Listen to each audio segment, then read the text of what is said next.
Right. To be modest, I mean, the private sector in Bulgaria for natural gas distribution is not huge, and that's a problem. And that's actually the theme. The theme of government and private sector working together is one I'd like to maybe synthesize the comments of Minister Parlikov and Secretary General Mobaris. Because, well, when I started getting involved in this part of the world, it was all about the US government leading an effort with some private companies like BP, state companies like SOCAR, TPAO, to develop corridors for natural gas and oil from the Caspian Sea to Europe via Georgia and Turkey. And when government people draw lines on maps for infrastructure projects that make geopolitical sense, they don't always make commercial sense. And I'm looking at my dear friend, brilliant former foreign minister of Armenia, Vartan Oskanyan, who's sitting here in the second row. And we worked together for years trying to help Azerbaijan and Armenia reach a peace agreement over the Nagorno-Karabakh conflict. And I think we're very, very close to, or they're very, very close to that agreement.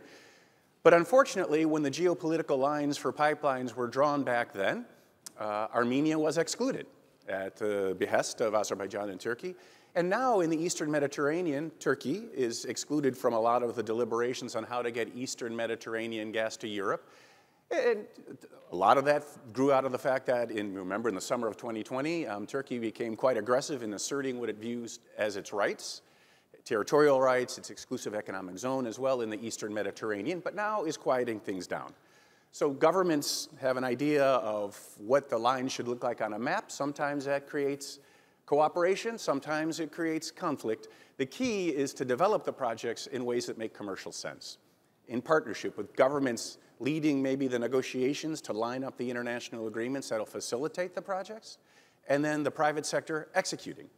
The pipelines from the Caspian Sea through Georgia and Turkey now, which became on the gas side, the Southern Corridor, worked commercially. We worked very closely with the companies and financiers to come up with models that would allow successful projects. Greece is doing the same. What DESFA has done in terms of implementing transparency in transactions of natural gas imports in the multiple now, more than one LNG import terminal that there will be in Greece, is really a model for the rest of the European Union. Where our company is in Bulgaria, we have a great difficulty with transparency on pricing of natural gas, great difficulty getting access, direct access to natural gas purchases, using the infrastructure that exists connecting Turkey to Bulgaria, because there's an oversized, outsized role of Bulgaria's state natural gas monopoly, Bulgargas, which is able to exert all kinds of pricing leverage that manipulates the market. It makes it very, very difficult for a private sector company like Bulgargas, no matter how relatively large it is, to prosper financially. So last point is, there's a chance to expand this vertical corridor and even bring it to the side a little bit by increasing the natural gas interconnectivity between Turkey and Bulgaria. It can increase back, it's now at 3 BCM.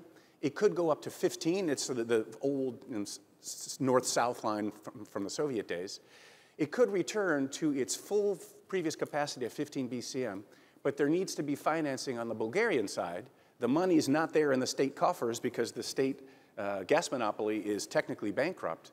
There needs to be EU support, but it's only going to work with private sector financing if that additional capacity from Turkey to Bulgaria is open to competitive bidding for the private sector. Thank you.